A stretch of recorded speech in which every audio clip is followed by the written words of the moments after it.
and welcome to the fourth episode of The Balanced Mind with Richard Brewin and myself, Kim Searle. Thank you so much for joining us here today. We are going to be talking about time and what time can mean to us.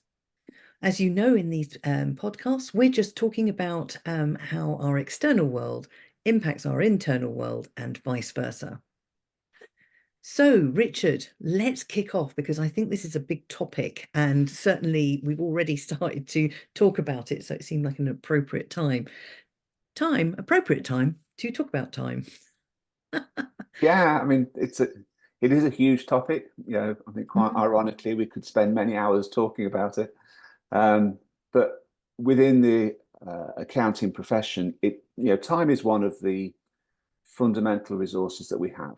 Whether or not we charge by time these days is irrelevant in terms of we are a time-based business, and how we use our time and how we track our time is um, a key element in not just the success of our businesses, but our own peace of mind. We are all very, very familiar with the pressures that build up on ourselves because we're short of time. Yeah, And there are so many good plans and good strategies and good ideas and good intentions that are thrown out of the window because we're too busy and we don't have time.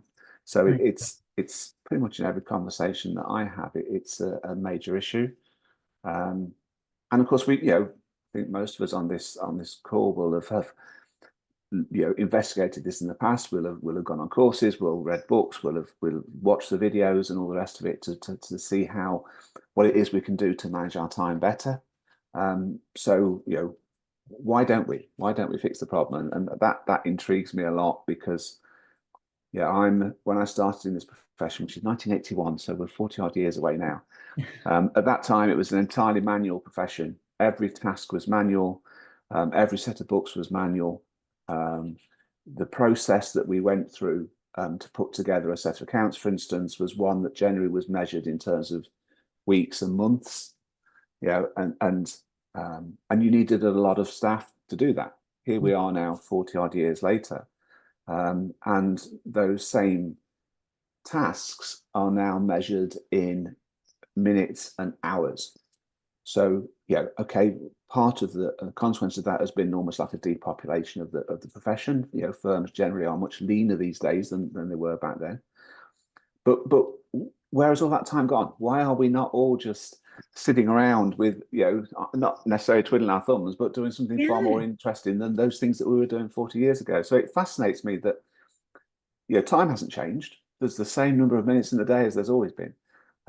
Why haven't our lives changed? What's going on in our behavior, our decision making that isn't freeing up the time that ought to be sitting there in front of us?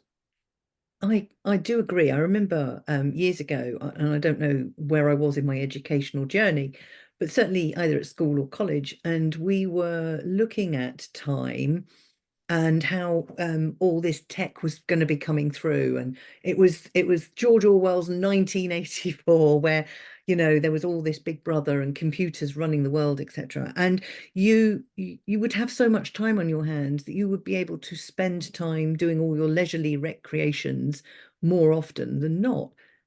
But it's never come around.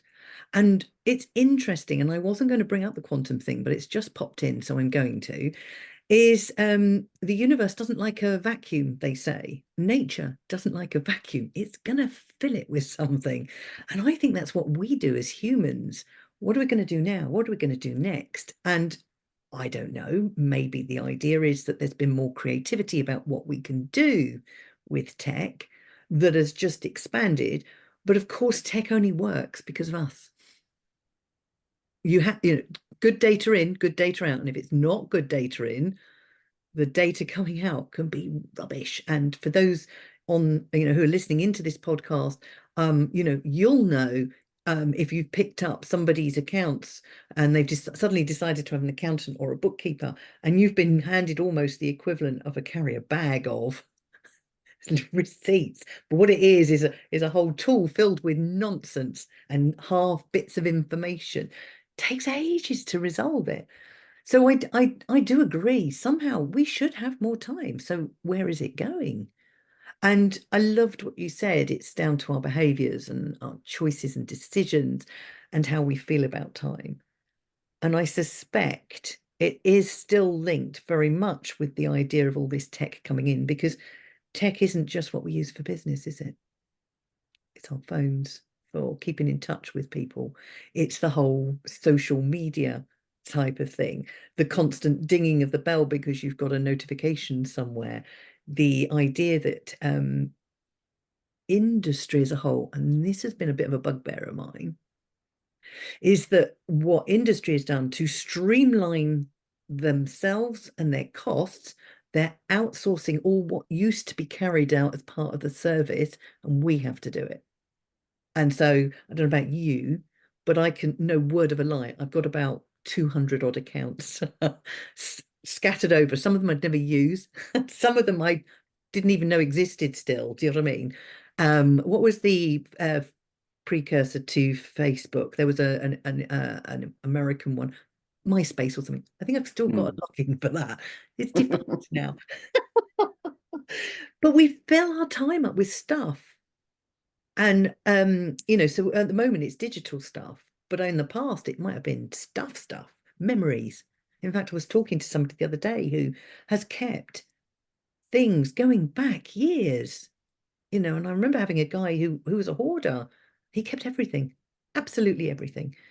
So, we need stuff around us, some of us, for comfort, maybe, or security, or because of some doubt we have about ourselves. It doesn't matter. But I do think we've just filled that time up with stuff Yeah, that's not I, important. I mean, I wonder if there's almost a historical gene in the profession because traditionally, we charged time. We and if you wanted to grow your firm, you needed to create more billable hours, you needed to create more time and charge that time. So there's almost I wonder whether there is an inherent fear when it comes to having dead time, having time where we're not doing something. It's Yes. we've always had this phrase in the profession of incomplete records, where fundamentally, an incomplete records worked it back in the day because if a client dumped you with a pile of rubbish and a load of stuff that you had to do that the client should have done, well, that was okay because that used up time and that was a bill. But of course, we don't live in that world today.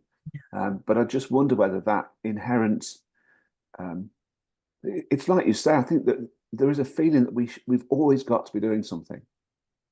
And I, there I it was is. I was talking to a team at an accounting firm a couple of weeks back, and we were talking about the level of automation coming through and how to use robotics and how to take away a lot of the what I would phrase the boring, repetitive tasks that they were doing when it comes to bookkeeping and reconciliation and all the rest of it. We can replace all of that, pretty much most of that now with automation and with digitalization. And it was a good conversation. And then they said to me, yeah, but what would we do? I said, how do you mean? He said, well, if we're not doing this boring, repetitive stuff that we're doing now, what would we do? And I'm like, well, to be honest, this is where you start to use your imagination, because you Course. have fundamentally you can do whatever you want to do. That's the conversation that we want to be having within the firm, Yeah. you know. But there is this fear that I know if I've not got my head down working hard, then there's almost something wrong, you know. And I Mm. think if you couple that with this fact that we always want to please clients, we always want to help clients to deliver clients. And so we have this habit of saying yes when we should say no. And I think those two things together are maybe at the heart of this, which of course they're personal calls. We can say no instead of yes. We can sit there and go, well, I've got nothing to do today and I'm not going to do anything or I'm going to do something different. But we have this fear and a desire to fill our time. And then we complain that we haven't got enough time. That is interesting then, because you've got a real conundrum going on there between the two spaces, haven't you? So I hear you, and I have seen that before.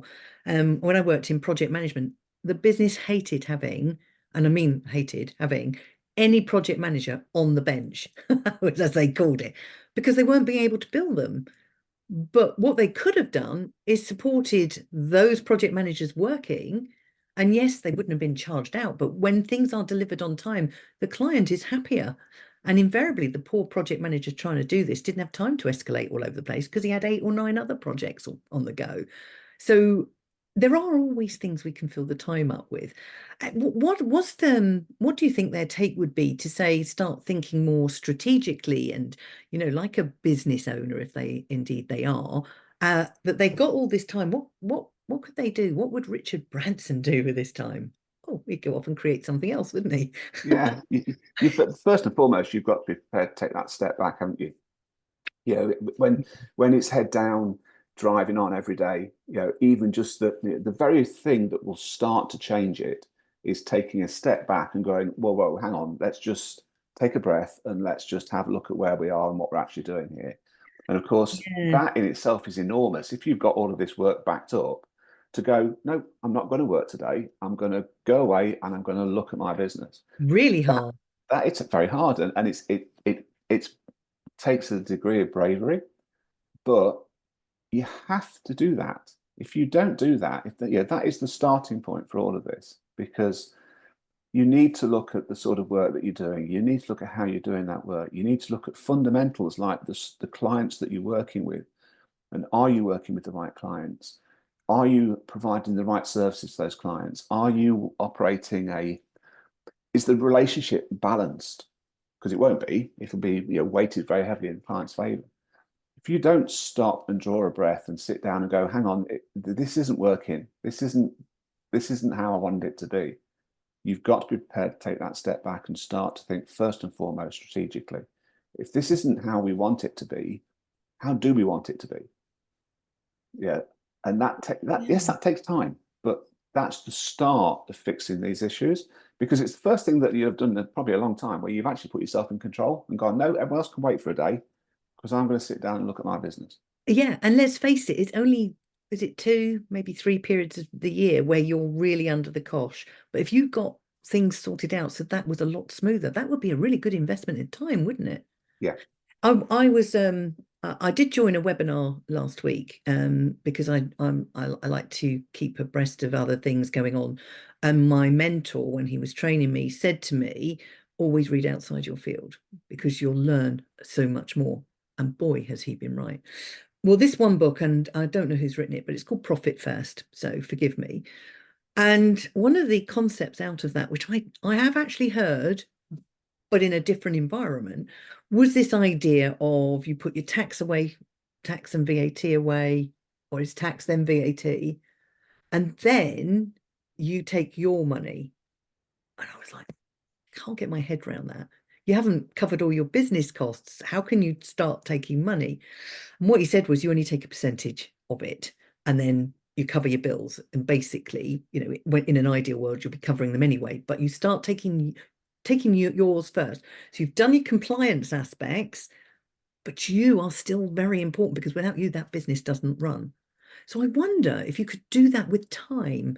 So instead of tax, maybe your clients, instead of VAT, I don't know, you could perhaps come up with a heading there, people management, but then your time for you to do what it is you need. And then there was a couple of others underneath. So yeah, I think where do we pitch ourselves in that? Are we the expenses to the business, or are we, very key to the business? Are we we're not equivalent, I think, to tax, or maybe we can be.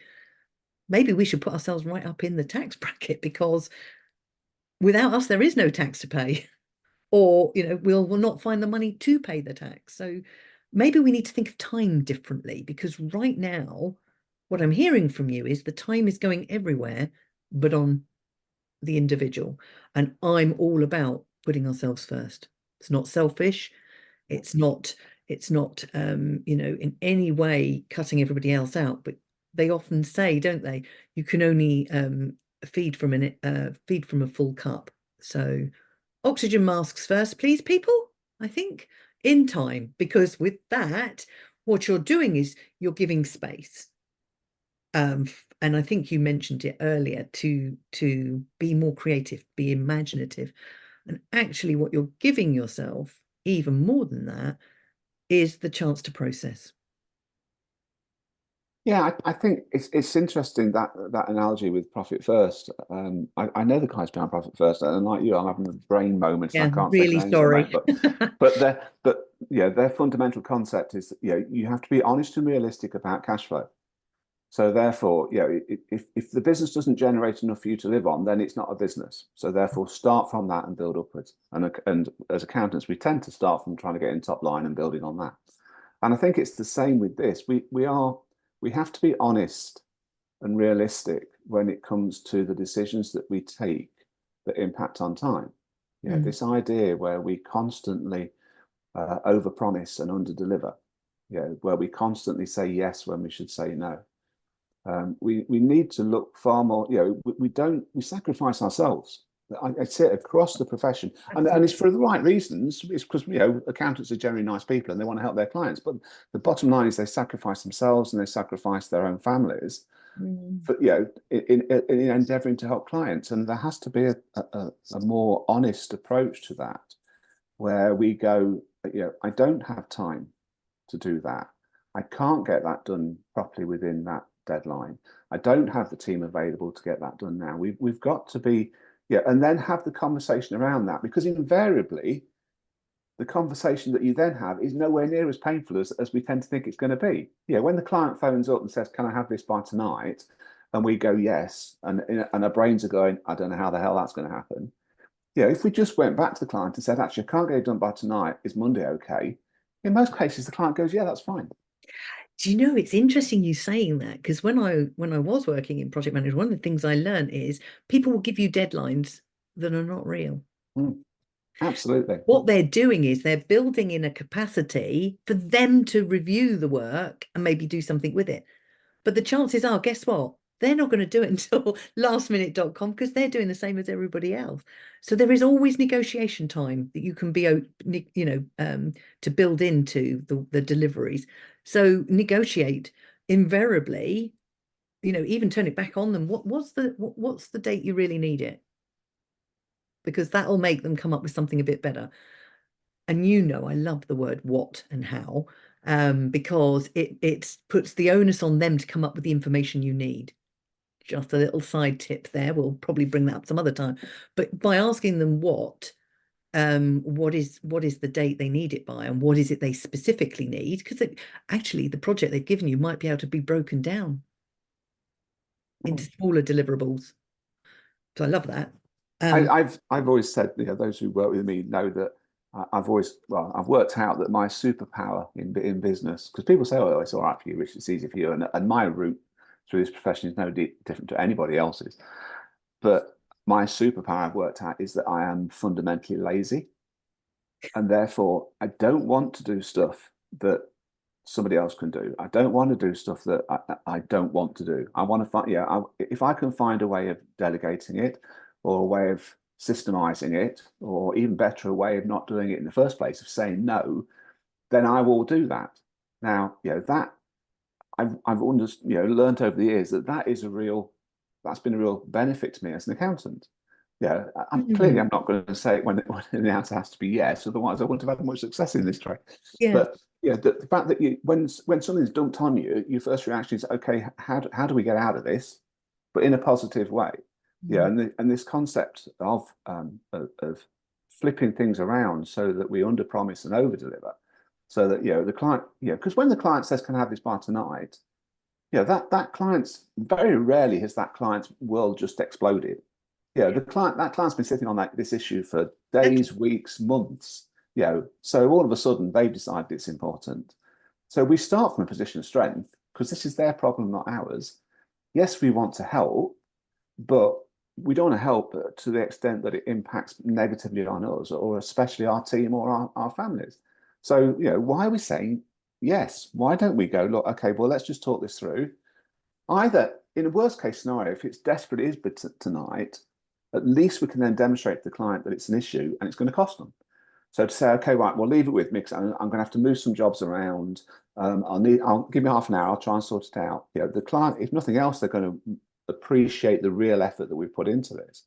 But in most places, to go to the client and say, look, yes, okay, how's next Wednesday sound? Client's going to go fine. We then deliver it on Tuesday morning, and the client thinks we're amazing. Yeah.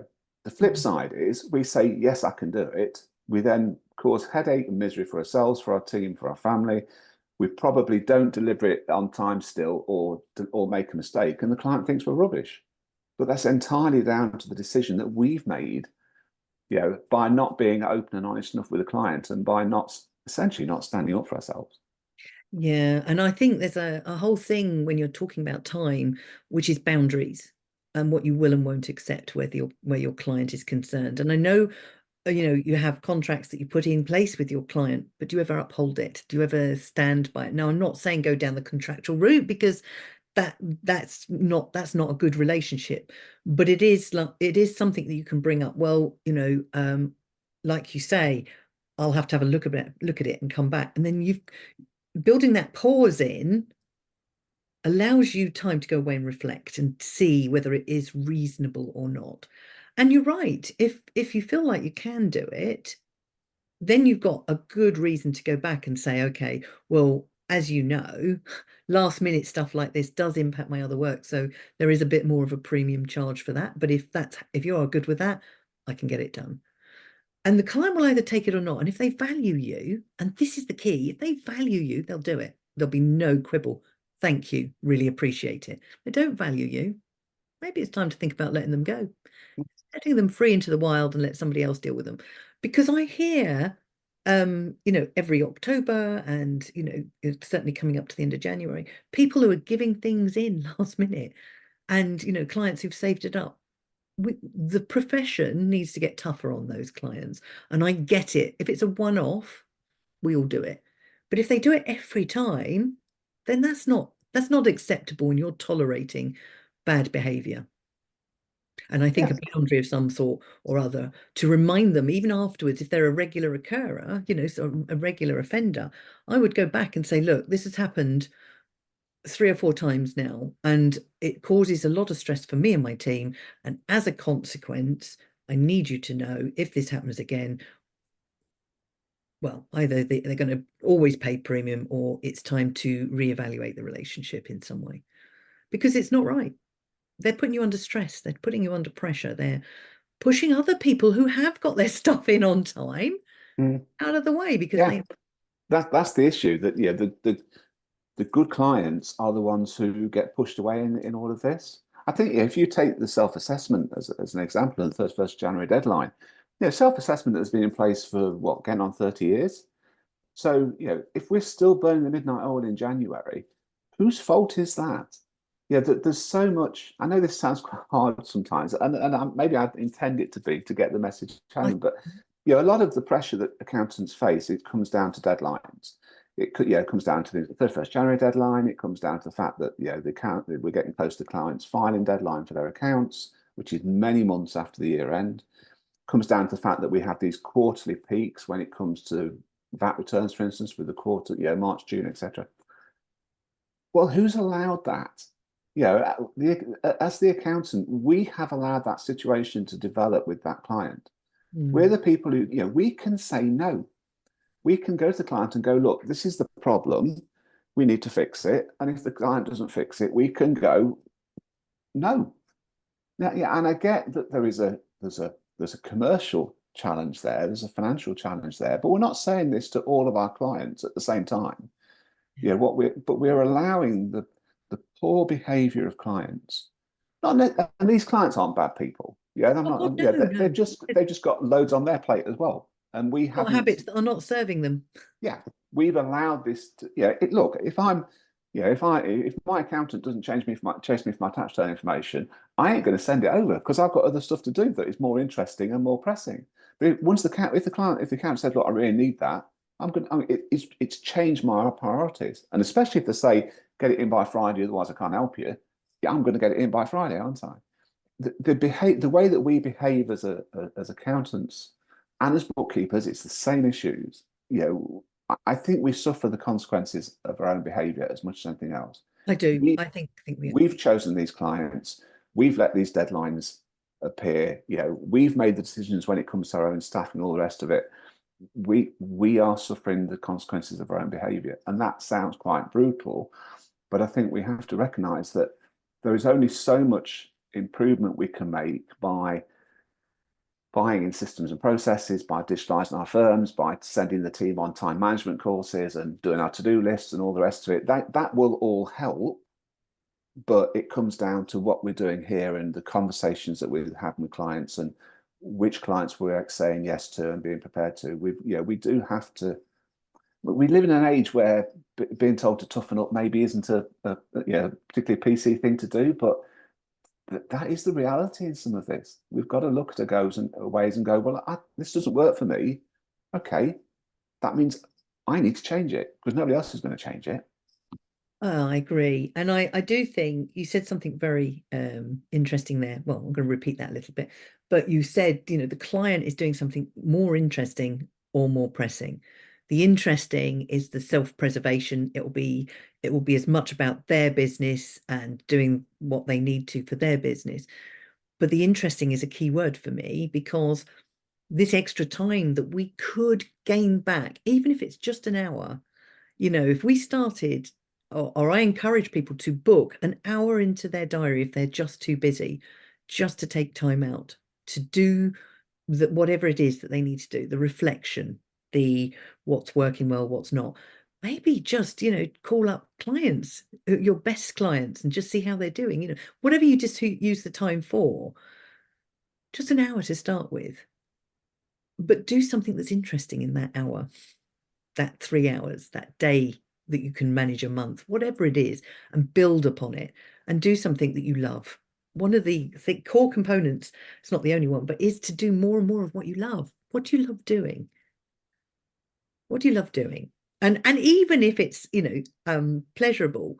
So I saw somebody's post the other week where they're setting up a networking event. And I was it they're walking or running. I can't remember, but they're doing something they love. Mhm. You're going to get other people who love it too.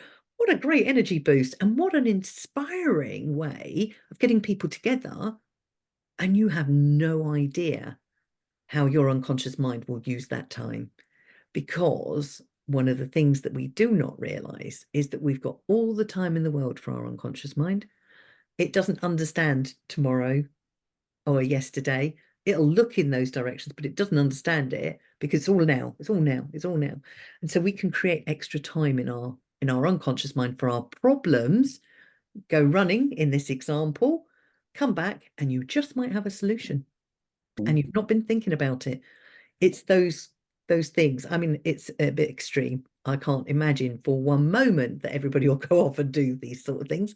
But whatever you choose to do, make sure it's something you love, because what will happen is you'll learn that this is good and there are good outcomes from it.